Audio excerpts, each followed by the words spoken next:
جانور شریعت کے مطابق کا لے، عیب دار جانور کی قربانی نہ کرے، لاغر ہو، کمزور ہو، سینگ ٹوٹا ہوا ہو، کان کٹا ہوا ہو، پیر کٹا ہوا ہو، دم کٹی ہوئی ہو، یا اتنا کمزور کہ چل نہیں سکتا، کھڑا نہیں ہو سکتا، ایسا عیب دار جانور نہ لے۔ یہ وکیل کی ذمہ داری ہے جو سب کی طرف سے قربانی کر رہا ہے۔ اور دوسری چیز، عیب کس کو کہتے ہیں؟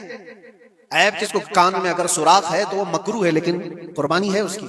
ہاں، سینگ اگر بچپن اس کے پیدائشی نہیں آئے تھے تو جائز ہے اس کی قربانی، آئے تھے اور ٹوٹ گئے تو اس کی مقدار بتائی گئی ہے، 1/3 حصہ اگر ٹوٹا ہے تو اس وقت تک جائز ہے، اس سے زیادہ جڑ سے ٹوٹے ہوئے ہیں تو قربانی جائز نہیں۔ کوئی پیر پورا کٹا ہوا ہے، دم پوری کٹی ہوئی، یہ عیب میں آتا ہے۔ عیب دار جانور کی قربانی جائز نہیں، یہ وکیل کرے گا، نہیں کرے گا تو وہ گنہگار ہے۔ لیکن اس کا مطلب یہ نہیں ہوتا کہ اجتماعی قربانی جائز ہی نہیں، جائز ہی نہیں۔ ایسی باتیں کیوں پھیلائی جاتی ہیں؟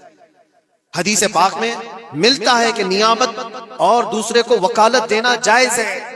اب کچھ لوگ یہ بھی پھیلاتے ہیں کہ قربانی کے جو حصے لیے جاتے ہیں، گوشت دیا جائے تو اس کی قیمت الگ ہوتی ہے، گوشت نہ لو تو اس کی قیمت الگ ہوتی ہے، سب پھیلی ہوئی چیزیں ہیں۔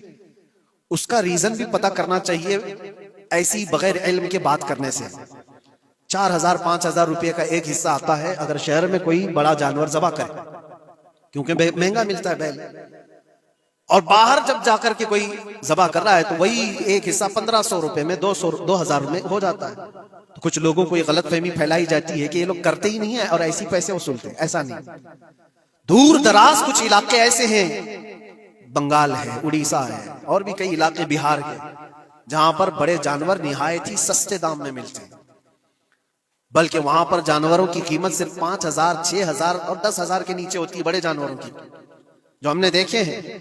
وہاں جا کر کچھ تنظیمیں قربانی کرتی ہیں، اگر وہ صحیح طریقے سے شریعت کے مطابق جانور لے کر کے کر رہے ہیں تو کوئی حرج نہیں، چاہے وہ 200 روپے حصے میں بھی کرتا ہو، کوئی حرج نہیں۔ قیمت میٹر نہیں کرتی، جانور میٹر کرتا ہے، قیمت چاہے جتنی بھی ہو رہی ہو۔ اس چیز کو آج وضاحت کرنا ضروری تھا، اس لیے میں نے آپ کے سامنے بیان کیا۔ غلط فہمیوں میں نہ پھیلے، غلط فہمیاں نہ پھیلائیں، خود بھی بچیں۔ ہاں، افضل کیا ہے؟ افضل تو یہ ہے کہ اللہ نے تم پر واجب کیا، تم جاؤ اپنے ہاتھ سے کرو، تم جاؤ، کیونکہ حدیث پاک میں ملتا ہے کہ تم اپنے ہاتھ سے قربانی کرو اگر طاقت رکھتے ہو، اس کے خون کا قطرہ گرنے سے پہلے تمہارے پچھلے سارے گناہ اللہ معاف فرمائے، یہ افضل ہے۔ یہ ساری باتیں تھیں جو عید قربان سے ریلیٹڈ تھیں۔ اللہ کریم ہم سب کو اس کی رضا کے لیے قربانی کرنے کی توفیق عطا فرمائے۔ لیکن ساتھ میں ایک بات یہ بھی یاد رکھیں، جب بندہ قربان کر رہا ہوتا ہے تو اس کے اندر یہ نیت بھی ہو، جیسے سیدنا ابراہیم علیہ الصلوۃ والتسلیم کو اللہ تعالیٰ نے کیا فرمایا تھا؟ 4 پرندے لو، ان کو ذبح کرو، ان کے سر اپنے پاس رکھو، ان کا قیمہ بنا کر 4 پہاڑوں پر رکھاؤ، اور پھر ان پرندوں کا نام لے کر کے بلاؤ، وہ زندہ ہو کر کے آ جائیں گے۔ کیونکہ ابراہیم علیہ السلام نے اللہ سے پوچھا تھا کہ اللہ تم مرنے کے بعد لوگوں کو زندہ کیسے کرتا ہے، میں دیکھنا چاہتا ہوں۔ تو رب تعالیٰ ان کو پریکٹیکل دکھانا چاہ رہا تھا کہ جاؤ ٹھیک ہے، ذبح کرو 4 پرندے اور ان کا قیمہ بنا دو، سر ان کے اپنے پاس رکھ لینا، اور ان کا قیمہ 4 پہاڑوں پر رکھ کر آؤ، اور پھر آ کر ان سروں کے پاس کھڑے ہو کر ان پرندوں کے نام لے کر بلاؤ، وہ آ جائیں گے۔ ابراہیم علیہ السلام نے اسی کیا، 4 پرندے لیے تھے۔ کیا کیا لیے تھے آپ کو میں بتاؤں، ایک مرغا تھا، ایک کوا تھا، ایک کبوتر تھا، اور ایک مور تھا۔ پرندوں کے نام یاد رکھ لیں، کوا ہے، مرغا ہے، کبوتر ہے اور مور ہے۔ چاروں کو ذبح کیا، ان کے سر اپنے پاس رکھے اور جسم کے سب قیمہ بنا دیا، اور 4 جگہ پر مکس کر کے ان کو رکھا ہے۔ پھر آ کر یہاں کھڑے ہوئے اور پکارا ان پرندوں کا نام لے کر، اللہ کے حکم سے آ جاؤ۔ وہ قیمہ ہوا میں اڑا، جسم بنا، اور ویسی بغیر سر کے اڑتا ہوا آیا اور اپنے اپنے سر سے جڑ کر کے وہ زندہ پرندہ ہو گیا۔ قرآن پاک میں یہ ہے موجود۔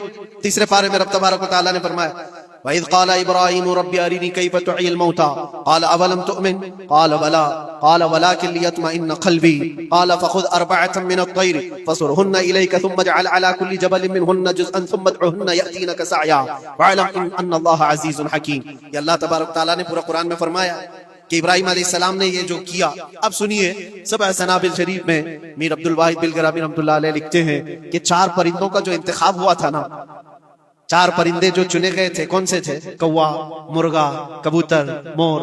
اصل میں جو ہے ان کی ہر ایک کی ایک خاصیت ہے۔ کوا لالچی بہت ہوتا ہے، کوا لالچی بہت ہوتا ہے۔ مرغا اس کے اندر شہوت بہت زیادہ ہے، عورت کی خواہش، مرغے کے اندر خواہش شہوت زیادہ ہوتی ہے، اور کبوتر کے اندر دوستی کرنے کی عادت زیادہ ہوتی ہے، جلدی دوستی کرتا ہے، اور مور کے اندر دکھاوے کی عادت زیادہ ہوتی ہے۔ اپنی خوبصورتی کا اظہار بار بار کرتا ہے. تو یہ چار چیزیں ان کے اندر ہیں, یہ چار پرندوں کے اندر. صوفیہ اکرام فرماتے ہیں در حقیقت آپ کو حکم تھا ان جانوروں کو ذبح کا نہیں تھا, کوے کی لالچ کو ذبح کرو, مرغے کی شہوت کو ذبح کرو, اور بنا وجہ کے کبوتر کی جو دوستی ہے ہر ایرے غیرے سے, اس دوستی کے قد کو قطع کرو, اور مور کے دکھاوے کی عادت کو ذبح کرو. یہ چار بری عادتوں کو ذبح کرو تو اللہ کی قدرت کے مشاہدے دیکھنے ملیں.